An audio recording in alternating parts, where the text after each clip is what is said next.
Maschkowski for the survivors of the Shoah Foundation.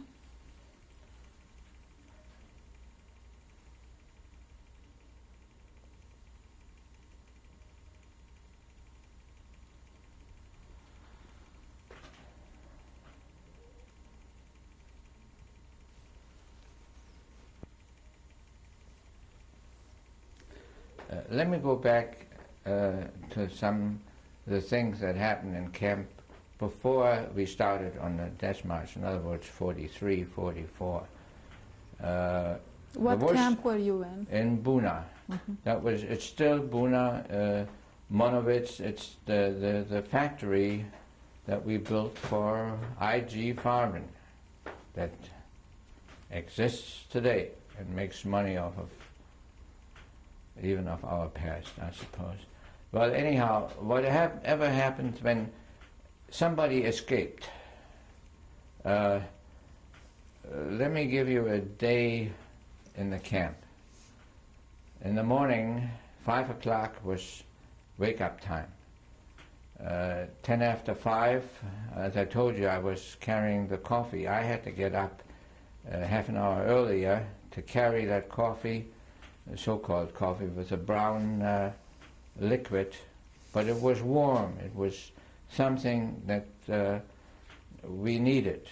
And since I was the carrier of that, I had the fortune of having the bottom of it, which we ate to keep from having diarrhea, and naturally we handed it out to all our friends. Maybe it sounds cruel that the others didn't get it, but we had to survive. And everybody was seeing to it that he survived. And I guess it's only humane to say that I, myself, and I. And that's, we tried to do that amongst us, our group.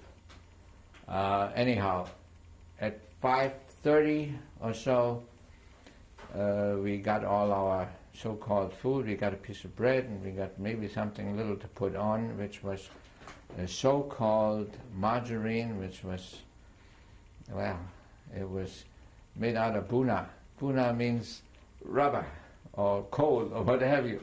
It didn't have anything to do with the margarine. It was synthetic all the way, and the piece of sausage that they called sausage was also, I don't know, sawdust and something chemical. But it went in our stomach. And at 5:30, 6 o'clock was on the assembly place.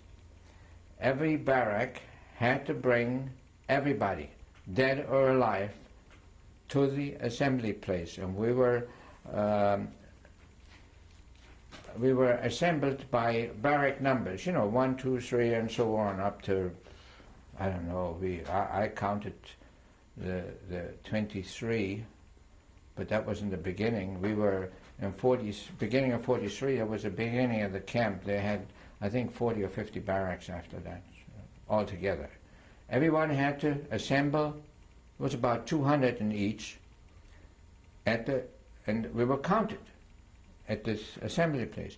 And they were counted, the head of the barracks, this nice non-Jewish criminal, he had to count. He went up to count, and somebody else came to count, and then they had to go forward to the head of the assembly place there, and had to holler out, block 200 people. And they wrote that down. And then they added it all up, and if there was one person missing, we stood there until that one person was accounted for. Which, standing in one place for 10 minutes is all right. For 30 minutes becomes a pain. If it's more than 30 minutes, try it sometimes.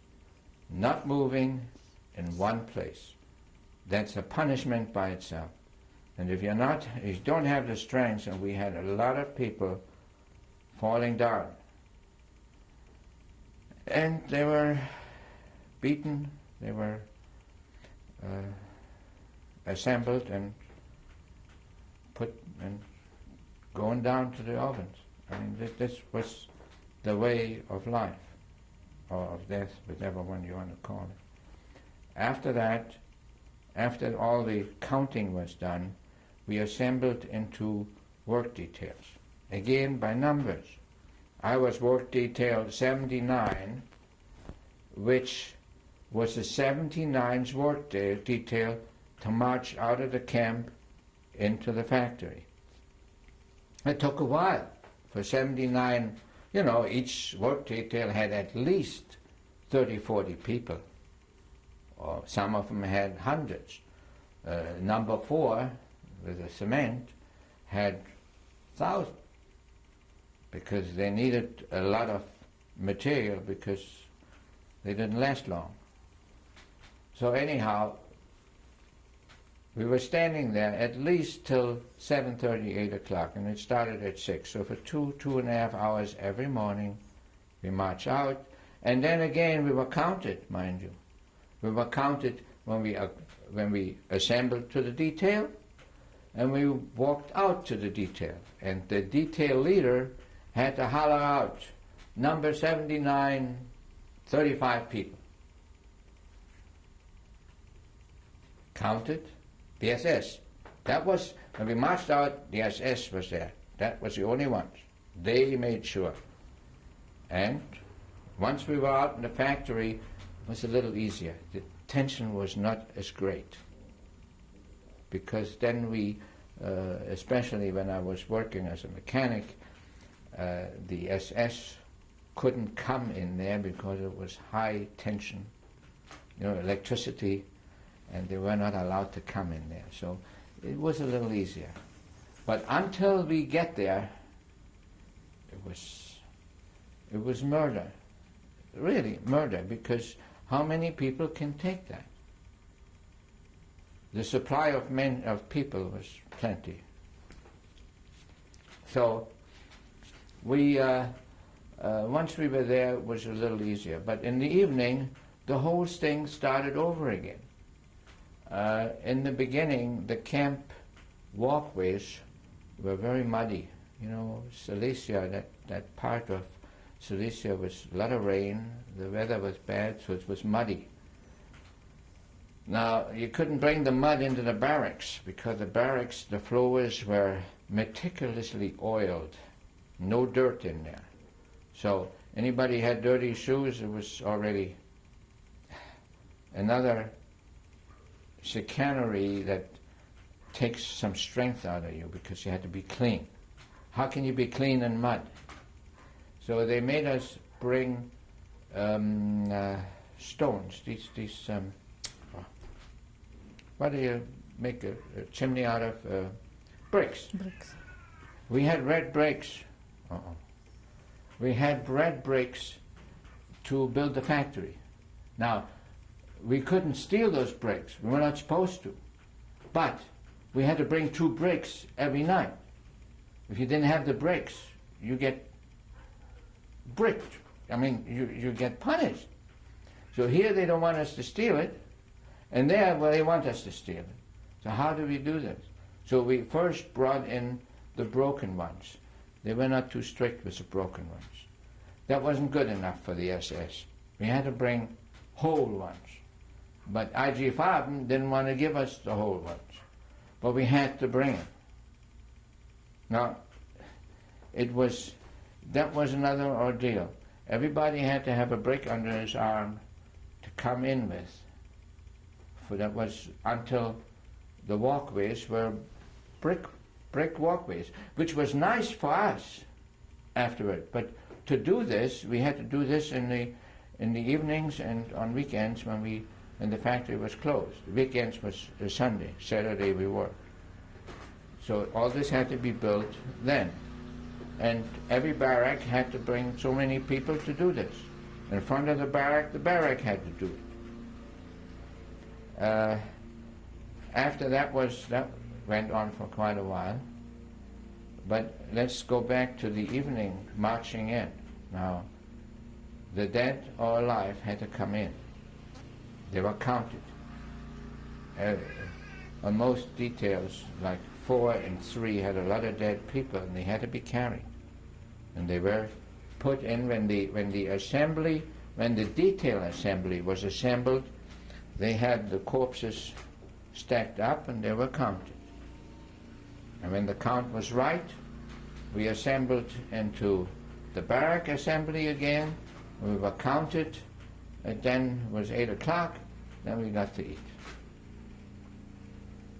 And if nobody had the idea of made a louse control, you know, lice control, then we could go to sleep and rest. But if somebody had the idea that somebody is that guy up front there, then it was a mostly all-night affair, because somebody undoubtedly didn't check himself and they caught him as a louse. And we had signs all over the barracks.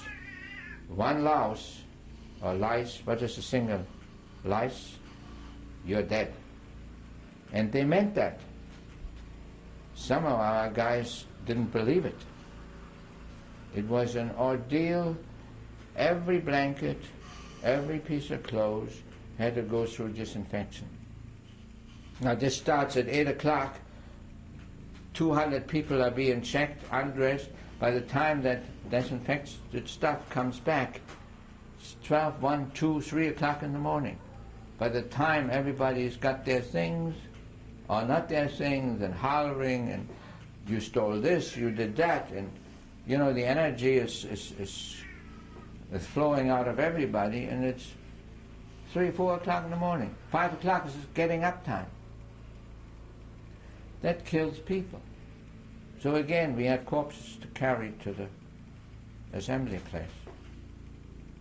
And God forbid somebody was escaping or missing, we stood. Sometimes a half a night until they find them. They usually find them very quickly, hours. Sometimes it took days, especially when it was over the weekend and somebody went out, then we stood in the weekend, standing on the assembly until they find him. When they find him, they put him in a 4x4 bunker. 4x4 means 4 feet by 4 feet. Can't lie down, can't stand up. It was pretty low too. No food, no water. And then they sentence him to death. The sentence is first of all, they have the guillotine, to hang people. What do you call it? The Gallows. The gallows. They have the gallows standing in front. You know, it was already fabricated, and it was there for everybody to see. And then they bring the prisoner. They put the rope around his neck, and then this SS comes and reads the sentence. And then the SS walks over and pulls the little trigger that drops the bottom, you know, where the prisoner's standing on, drops it down about 4 feet. And you see, they didn't do it very quickly. They liked to have him wiggle, and then everybody has to march by and look at him. You better look at him. You get something with a stick or whatever they have in their hands if you didn't look at them. And that was for everyone. And they told us, this is what happens to you when you escape. Well, it probably deterred some, but not everybody. And once in a while we had a hanging. Until the last one. The last one was the most terrible. There were 4 of our people. 3, they had one that, the 4th one, he squealed on the other 3. And they were ready to escape. They had, everything was just right. And one of them was Freddie's brother, Leo. The 3 of them, They had them first in the bunker, like I told you, same thing, tortured them. And then they brought them out, and they had 3 gallows, one next to the other.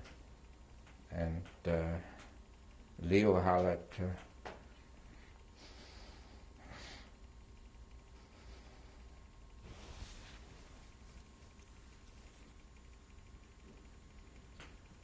sorry, we are the last.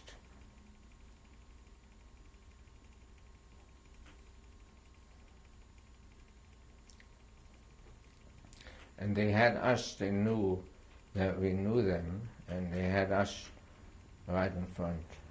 And I mean, he was right. They were the last. This was in October. That was just about the time when they quit the gassing and, you know, the gas chambers. In other words, the supply was gone. By October, November, they had all the Jews that they could get because they had to retreat. In other words, there was no more, you know. And the few of them that they got out of the camps, I guess, most of them were dead. So they had the ovens. Maybe they had one oven going or something. But that was that was the worst experience. The hanging was just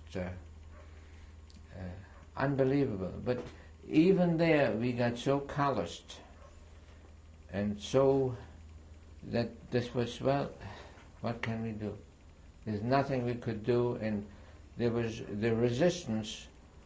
What could we resist with?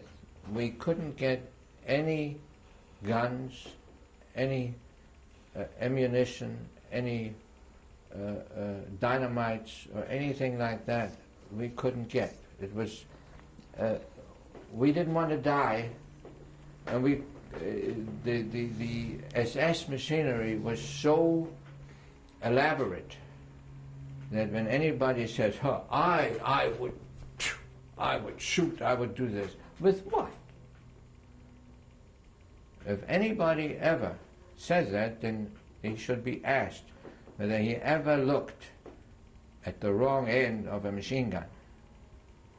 If he ever sees that and still says it, then he's a fool.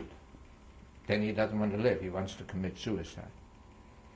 There is no possibility that anybody would go against a machine gun. He hasn't got a chance. And that's what they had. Every tower was equipped with machine guns, not just one. I think they had 2 up there. Can you imagine? But in the barracks at night, we had also a pail, which was, you know, everybody listened.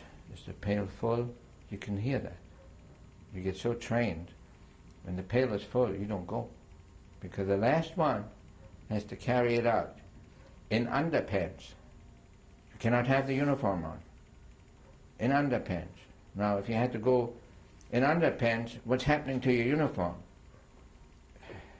Hopefully nobody takes it. You see, there was so much involvement with your personal things that the last one, but some of them somebody had to be the last one. He had to carry it out. And sometimes the SS felt like when he comes out, so they start shooting. So what? Another one doesn't, you know, for fun. Usually that happened a few times. And then a lot of times you find people that can't take it any longer, they run into the fence. Now the fence was 2,000 volts, so they died with a smile. It's instant. 2,000 volts is just, they turn black right away. And that was an easy way out. It's, I have never considered it.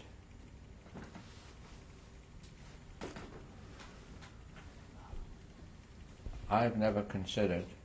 I want to stop it.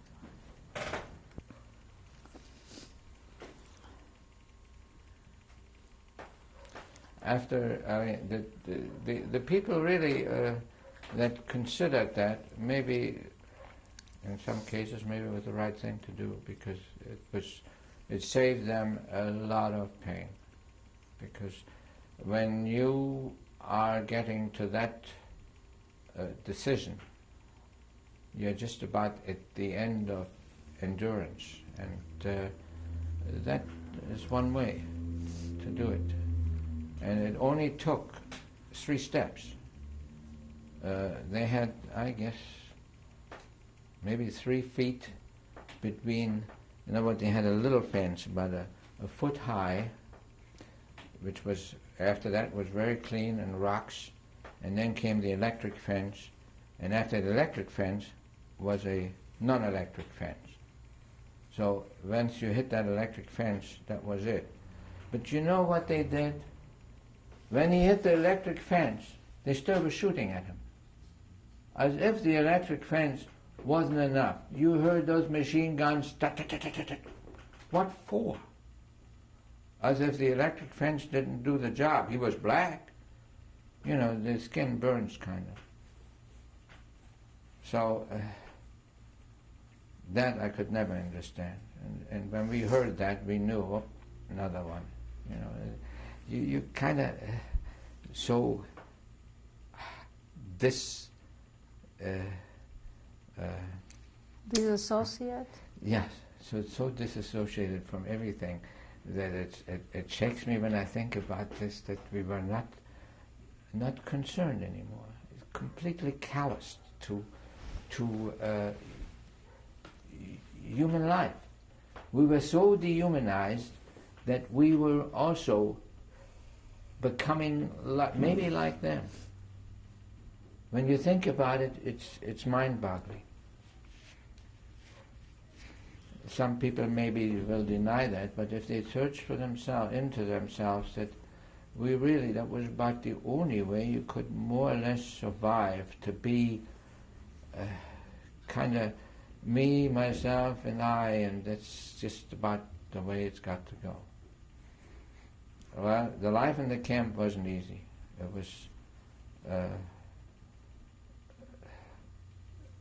was bad. And the only thing that most of us kept going is there were others that coming afterward. And they may have made it just a wee bit easier for us, because, as you know, when I came to this country as a greenhorn, it was tough, real tough. And then as you go along, it becomes a little easier, because you're already learning the tricks of the trade, or the ropes of how to get along and how to go around corners without getting hurt yourself. And that was the same in the camps.